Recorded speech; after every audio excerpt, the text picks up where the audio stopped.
Well, I think this conversation is pretty timely because of the disclosures that just happened this week. Let's start with Judge Eileen Cannon and the Florida federal case, the classified documents case, as it were dubbed by the mainstream media.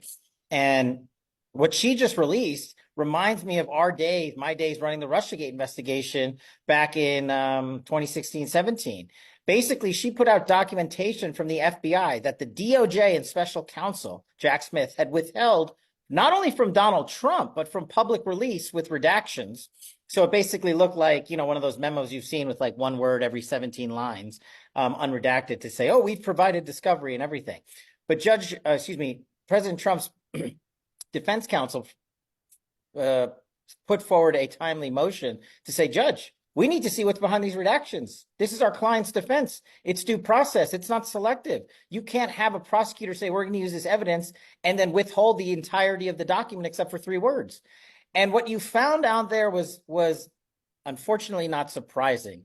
A tool of the deep state, which we learned from Russiagate and the FBI and DOJ abuses, was 1, cover up your corruption. 2, when you get caught with your corruption cover-up network, use the mainstream media to lie for you. And then when all of that fails and you're forced to produce the documents, redact everything. And then say, look, we've redacted, we've provided everything to Congress. Everybody in the media can read it. And then usually most of government services will bend the knee and say, okay, we've gone far enough. But in this instance, the judge went one step further and said, no, just like we did in Russiagate. We want all the redactions lifted. And what do they show? The core of the federal prosecution of Donald Trump being architected by the Biden White House, NARA, and the White House counsel's office and the counsel's office at the Department of Justice. Why is that so important? Because this entire time for 2-3 years, Joe Biden has been saying, the DOJ is independent. I have nothing to do with this. My team has nothing to do with this. No other agency has anything to do with this. And NARA, the librarians who have held some of this documentation, have been saying, their general counsel, we have nothing to do with this. And this shattering documentation shows they have been in cahoots, literally word by word, for years now on the prosecution of Donald Trump. So to say it's not all coordinated from Biden and not rigged for political purposes, that falsehood has been shattered. Yeah, I saw Julie Kelly break the news over on Twitter and Citizen Free Press. And I like, my jaw dropped. I was like, okay, I had my suspicions, but to now see, and I've been covering, Fani Willis having private meetings with Kamala Harris and the J6 committee, and her lover, Nate Wade, having private meetings with the White House. So I knew that was going on, and I knew that Jack Smith was a sketchy character.